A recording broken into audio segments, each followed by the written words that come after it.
Welcome to another Tokyo Xtreme Racer update video. Today we got the full release, version 1.0, and I'm so happy that I can finally play the full thing here. As much as I love the early access phase, it always felt like a harsh cutoff once you got to Cinderella. Basically, you get the last few cars unlocked but have no more rivals to beat, and that never felt too great. But also, just even the initial early access version was still pretty decent, and it only improved from there. The devs even went so far as to extend early access for a few more months in order to iron out more things, and that was definitely the right call. So the version we have today is just amazing. But yeah, let's take a look at what really changed between the last early access version and 1.0.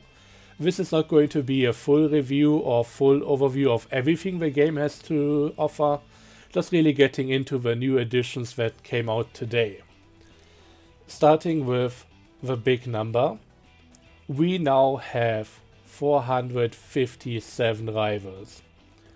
More than twice as much as in early access, and pretty much up there with something like TXR Zero, which had 400 flat. This one is going even a bit further, and I love that. How that's all going to work out in detail is something that remains to be seen. I noticed that when looking through the rival roster and watching Hokihoshi play the beginning of the game again, it doesn't seem like they actually added Honda as early game rivals. You can get Honda early as cars for yourself, but encountering might be something that only happens in the second half of the game. I hope that I'm wrong with that, but right now, with the rivals that I beat before, there are no cars being swapped out for Hondas. There don't seem to be any additional rivals driving Hondas as part of the teams. Like those didn't get any expansions, and that's really where I might be wrong, but not entirely sure.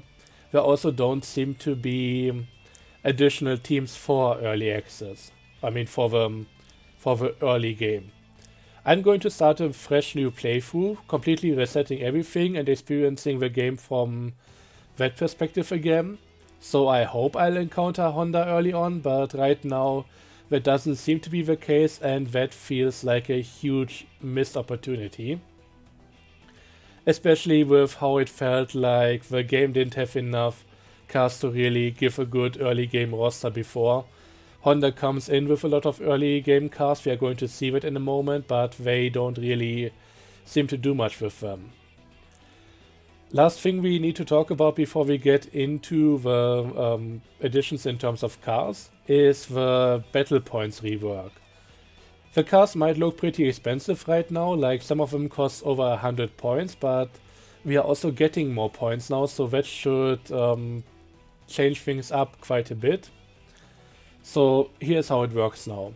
Basically, the rivals are grouped by their level, and it's always 5 levels for a group. So level 1 to 5 is the first group, level 6 to 10 second group, and that goes all the way until we hit the final group with level 26 to 30. And in the grouping we are always going to get the same amount of points. It's going to be 5 BP for the first encounter of a rival when you beat them, and then 1 point for every additional win against them. That's for the first group. For the second group, it's twice as much. For the third group, it's 3 times as much, and so on and so forth. And the final group, I think that should be the 6th group, so you should get 30 points initially, and then 6 points on repeat. So while repeated battles are still very grindy for BP, it's 6 times as good in the end game than what we had right now. So that's still going to be quite a bit more lenient. With that out of the way, let's get into the whole thing here. But know that in the end, how it's all going to shake out is something that remains to be seen through a full playthrough. There can be some predictions on how grindy it is or not, but a lot of it is just going to what you are going to experience when playing the game. Then when it comes to the cars, here is the overall lineup in an abbreviated way. Basically all the cars that I have right now. So the one on the left, that's the amount of cars that were in the game for that particular brand beforehand. And if the number is higher on the right, that means that it got some additions. So Daihatsu, no additions. Honda completely new, coming in with 13 cars. Lexus also being new with 3 cars. Mazda and Mitsubishi, no new additions, and that especially pains me for Mitsubishi because they are just severely underrepresented. There could be a lot more of them here, and while they likely wouldn't ever be anywhere near the biggest brands, 4 is just painful. Nissan went from 10 to 16 cars, Subaru from 9 to 10, Suzuki didn't get anything new, and Toyota went from 10 to 15. So let's now take a look at all the new cars in detail, starting with Honda over here. We have the Life D Turbo, the Honda Beat, and the S660 Concept, which is something that I have never encountered before. It looks like maybe an updated version of the Beat. We'll definitely have to try this one at some point. Then we have, of course, the classic Civic Type R from 1999, from the same year the Integra Type R, and also a newer Integra Type R from 04. And then also we are getting into more of a mid-game kind of deal with the S2000. This seems to be on the same unlock tier as the FC RX-7, the Levorg, and the Mark III Supra. So this might be another pre-Cinderella option. If it is unlocked at that point, I will definitely try it out, because that's something that I'm really interested in. This has really gotten quite far from initially only the Mazda RX-8 being a viable option there, and now we have like 4 or 5 depending on how we look at it. I don't know if the Integra is going to do much there, but yeah, should also be available around the same time. Going into the late game, this is where it gets maybe a bit weird. We have the NSX Type S Zero, which is an expected car. Really happy to see it. We also have the NSX-R from 02. So that's a newer gen with fixed headlights. And on the same tier, and this is really where I'm drawing a few question marks, we get a modern Civic Type R. Might be accurate, I don't know really how well they perform, but yeah, this is a bit odd, at least in my opinion. Also, the next car in this line will be another Type R, but from 2022, so slightly newer version. But yeah, this is where you can get those. And if you want to get some of the brand new NSX versions, the one from 2017 requires you to get the Type S Zero, and the one from 2022 requires to get the one from 02. So these are basically pre and post facelift from what I can tell. They are a bit different, but not like crazy.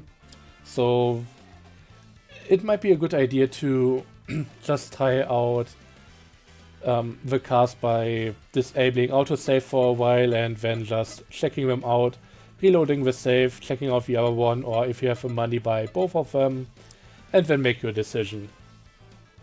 Lexus also only comes in late game here, just on the same tier as the older NSXs. So that's where you can get the LC500. There's also the RCF Performance. And last but certainly not least, the LFA. So in grand total, if you just want the LFA, you will still need to unlock the other 2 Lexi first, and then that will all cost you a combined almost 300 points. So quite steep. But then again, in the end game, that would be 10 first encounters with some high level rivals. So not really all that crazy. Okay, for Mazda there is nothing new. Sadly for Mitsubishi there isn't anything new either. So let's now get into additions for already existing brands right here. Starting with Nissan. We get the 2024 Fairlady Z. And all the way down here, and this is very interesting, the 240Z. This is a later unlocked tier than even the LFA. There's basically only 3 cars on here. I think this has to do with engine swaps which are now in the game. Like, I don't know why it almost costs 330 million, Jesus Christ. But yeah, that thing, wow. Gonna be interesting. I doubt it's going to do much by default, but once you get the engine swap in, this might be an absolute monster. I mean, if you played prior TXRs, you might know where this is going. Weirdly enough, the car right next to it is the 70s Skyline. Much more reasonable for a default price, but we'll have to see where this one can go as well. I mean, the unlock price in BP, that's already pretty hefty. So I'm expecting some good things from this one. Okay, now on to these 3. We have 3 different versions of the R35. So we have the GTR from 2014, then one from 2017, and then a premium edition from 2024. This one strikes me as odd because first up it has a no tuning symbol in there. I tried it out before, it doesn't seem to allow you to change the settings, but you can still get upgrades for it, you can still equip aero parts, it just costs a stupid amount of money. And overall I have no idea if it's any better than this one, because this one seems to have the exact same upgrade options, both starting at a very high power output from default and then going only beyond that with all the tuning. This one is a bit weaker and the tuning options also don't seem to compensate for that. Also in the current version, this is the first car that I encounter that only has 2 aftermarket tuning options for bonnet, spoiler, rest of the body kit, etc. We'll talk more about that stuff later. But yeah, this is also the one that you need to unlock first in order to get to this here. We'll have to see how this all pans out in the end. Anyway, moving on to Subaru, we get the WRX, and that's the version from 2021. Not really much else to say here. And then we move on to Toyota, and there we get 5 more vehicles. First up, down here, this is the Celsior C, which has been teased quite a while ago. I would have never expected for this one to be in the latest unlocked here. For some reason it's actually not as expensive as some of the others, so this might be a bit of a mistake on their part. I'm not entirely sure. This seems a bit odd. Doesn't strike me as a performance car, but hey, we'll have to try to see what it really does. But yeah, moving on from here, going down another branch, here is where we can find the FJ Cruiser. If you watched my last video on the meta, you know that I'm not too excited about this one, especially considering so many iconic Toyotas that we didn't get. But besides that, we also get the Valfire, which at least should slot in very nicely with some of the other family type cars in the game, like stuff from Rhythm Box. I expect there to be at least one more team that uses these later down the line. So, I mean further into the game, past the Cinderella point. Besides that, we also get the modern Yaris. This is the only Yaris in the game, so no like early game option here. And the last one is the modern Supra. I'm honestly not the biggest fan of this car, but yeah, it's absolutely expected and good that they put it in here. But overall, I might just tend to go with a Mark IV instead. But yeah, so much about the cars. This is all that's new in here, and yeah, besides that, let's see what else do we have. Oh yeah, I can at this point also talk about the hard mode because it's kinda tied into this whole system. Basically, early access has been hard mode all along. Because the only difference between hard and easy mode is that in hard mode you'll have to beat certain bosses in order to unlock certain things. So for example, in order to get some of the late game stuff you will need to beat Cinderella. Some of the mid game stuff might require you to beat Golden Hanya, other people from Phantom 9, Traitor Jack Knife or something. And on easy mode, that's no longer the case. That should be the same for machine, tuning, driver and perks. Actually, I'm already on easy mode, so you can see there isn't really anything that I still need to unlock. I just need to still make my way through the same perk system here, still earn all the battle points in order to unlock the stuff that I really wanna try out. But yeah, easy mode just completely removes the progression logs based on rival encounters. But yeah, so much about that. And when you start with challenge mode, you can always go to easy mode. There's a button down here, but you are not able to go back to hard mode once you decided to go with easy. Okay, let's now talk about the perks. First up, tuning. Power tune goes up to level 8. Some other tunes are level 5, some of them are level 3 with Nitro and LSD. But yeah, most commonly stuff maxes out at level 5. And there's apparently quite a bit more power to be had here. For some reason, with this being an older early access save, I still have access to level 6 stuff. But right now it seems that at the end of the second stage, beating Cinderella, you're supposed to have like level 4 power unit unlocked. Not entirely sure which way it's around, but yeah, that's also the reason why I'm doing a full new playthrough to check out everything, how it is intended right now, and things not being influenced by me having started on an older version. But yeah, tuning has been expanded quite a bit. And also the different other perks here. So this list used to go somewhere between here and over here, depending on the perk. And we're now also able to get a third active skill at the same time. So this has been expanded more towards the end game as well, which is nice to see. Including a lot of options which used to stop at really weird points, like something like 8% vehicle discount can now be increased all the way up to 10%. So that's a nicer looking number. And also the entire system here has gotten quite the deep redo.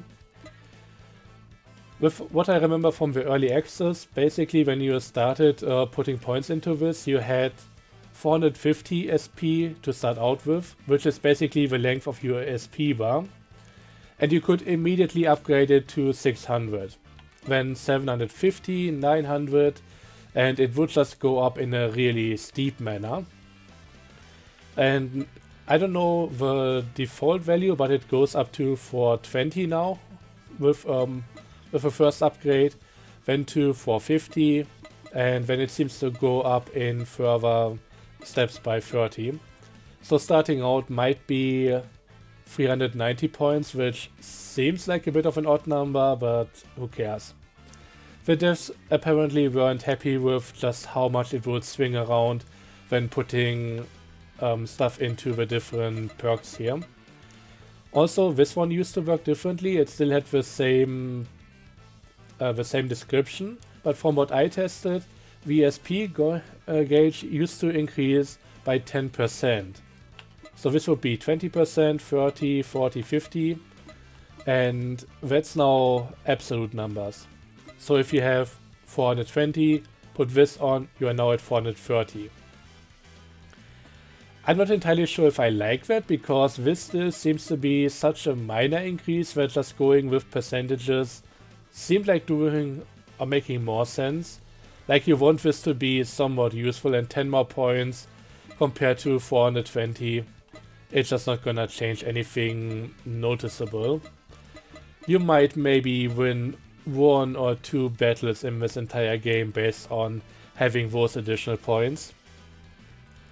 But yeah, we will have to see how it all works out over the course of an entire playthrough, testing out multiple things, seeing how fast the unlocks work and all of that, and going from there. But yeah, things have definitely changed around here. We'll just have to see how good the balancing is. Okay, let's move on to the arrow options. And this is honestly a big disappointment, especially after being spammed with so many announcements about additional tuning brands in this game. We get the usual free aftermarket options, but now for more vehicles. Again, one of the R35s only has 2 of them. I didn't test all of the cars, so no idea how it works out for all of them, but I don't see any car, or I haven't seen any car so far that just came out with a lot of aftermarket options, like 5 of them or so. 3 seems to be the maximum from what I can tell so far, and there are definitely some cars in here that don't even give us that, so I was hoping for more.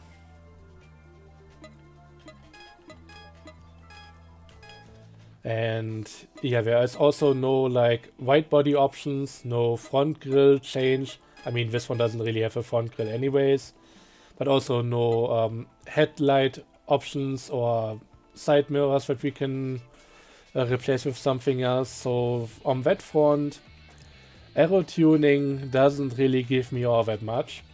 There's supposed to be the option to equip aura if you beat a certain enemy that has it.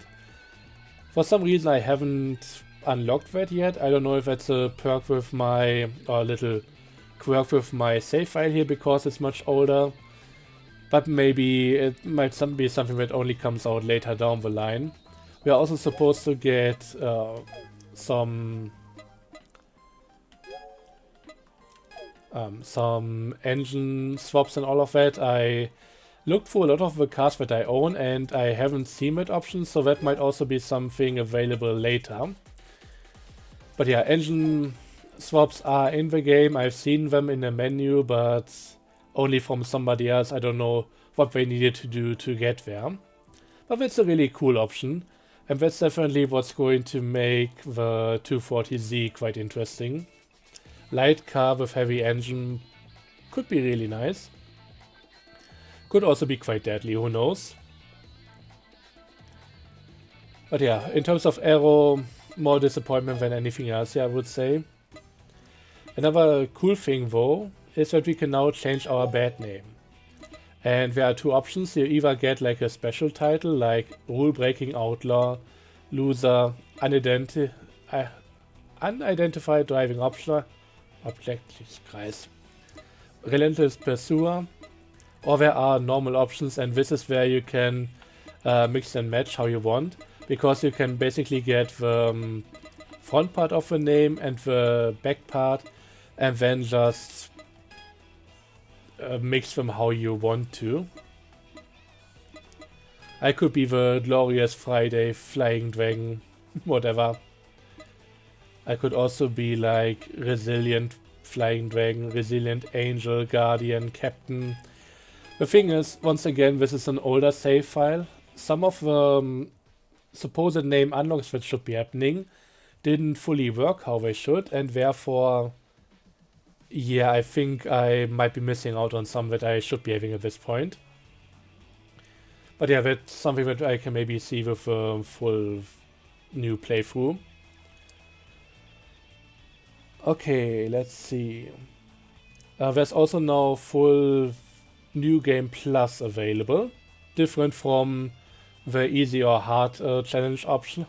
And that's basically, after beating certain rivals, you will unlock the option and then start fresh, but with your existing car roster, with all your credits.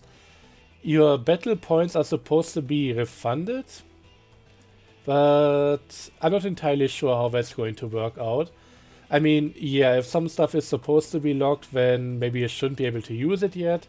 But if you already have all the cars that you want and locking the option to buy more of them doesn't really do that much, we'll have to see how it really works out. Also, I'm not too sure if that's also going to increase the difficulty of your opponents that you encounter. I would certainly hope so. But yeah, that's something that remains to be seen. Another few minor things here. We can now jump between PAs and summon the legendary tuner to us if we are in a PA where he isn't present. I tried that, I couldn't find the option, might be something that I still need to unlock. Maybe I need to talk to the legendary tuner first, haven't done that any time recently, so who knows. We can now also set the minimum FPS to 30, and there is an HDR mode added. I don't really play with HDR, it always messes up the recording, because for some reason there's a version of the game running that's much less saturated and HDR adds that back in post. But yeah, I might try that at some point without recording just to see if it looks different here. I tried it with Armored Core 6, but honestly it looks just as good on my screen without HDR, so I didn't really see the point back then. And last but not least, we are getting a PS5 port. Always happy to see this kind of stuff coming out for more people. And I mean, the game series has quite the history with PS5, so that makes a lot of sense. I would also hope that eventually it will be available for Xbox, maybe even Switch. Who knows if that can even run it, but if it can, I would love to see that happening. Just being able to get more people into the game, get more money for the developer in the meantime, and hopefully either give a huge amount of post-launch support to this game, or work on another in the series to really maybe revive the drift offshoot or something like that. That would really be amazing, and from what I heard, I mean, some post-launch content is confirmed. We are going to get a DLC by the end of October, likely themed around some HoloLive streamers. Anything beyond that we'll have to see, but I hope that stuff that they teased before, like additions to the course, might happen at some point. But yeah, this is all that I have for you guys in terms of information. The last thing I really want to do is check out that special edition R35 to see if it's even any good. So let's unlock it and get into the whole thing. I turned off autosave. I mean, I'm going to reset the save file anyways, so it doesn't really matter. But I at least wanna check this out and see how good it is. Yeah, it's giving this whole symbol here. I mean, I noticed that for the cells here, it shows something about being the Japanese performance or something, and I don't know what that has to do with anything. But this thing is pretty curious to me. So first up, if we go into tune, there are options. We are not locked out of everything. This is not like a custom car. So I can equip a power unit. I can put on the exhaust. And that's pretty much where I run out of money, or at least almost. But the thing is, what I notice, even if I put on the exhaust here, and you know what? Let me just quickly sell some cars so I can show you guys that point with greater detail. I'm not getting the usual option to do anything with that. So let's sell this one, hope that I really made a backup, because otherwise we are looking pretty grim here in a moment. That's not too much money, but sure. Just to get a bit of money back and hopefully upgrade this one fully. Yeah, that should be a worthwhile one. Okay.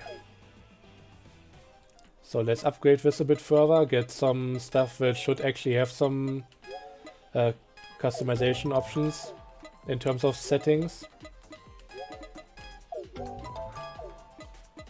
And then let's go from there.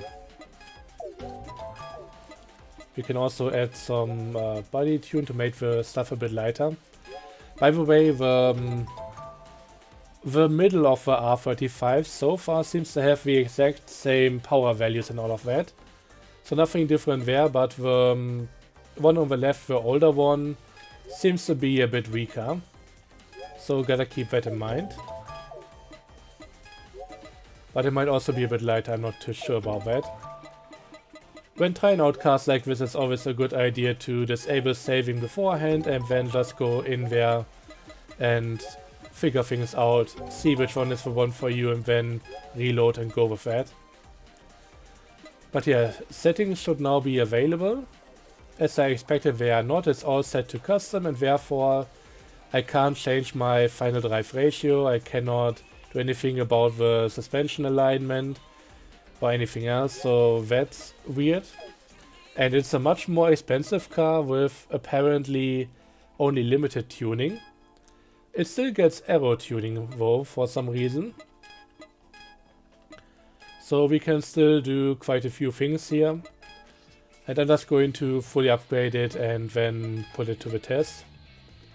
Yeah, one of the options here really looks like one of the early concepts for the R35.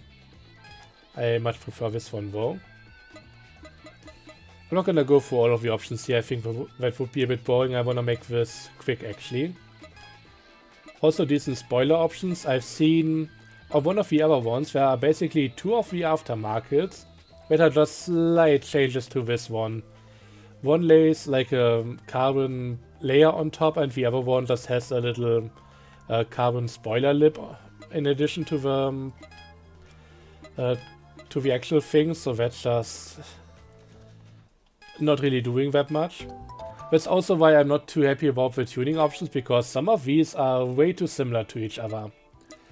If they were at least always three wildly different styles to pick from, that might be okay, even if sometimes you would like maybe a slightly different version of a style, but having so many things that are similar to each other and not getting more options doesn't really sit right with me. So we're just going to take it on the Vanguard real quick and check out how fast this thing can go. I think overall, once you get everything fully upgraded, TXR Zero went to around 1200 horsepower and top speeds of around 400 kilometers per hour. We got a top speed achievement of 450, and it seems like power figures might even be a bit higher than in TXR Zero.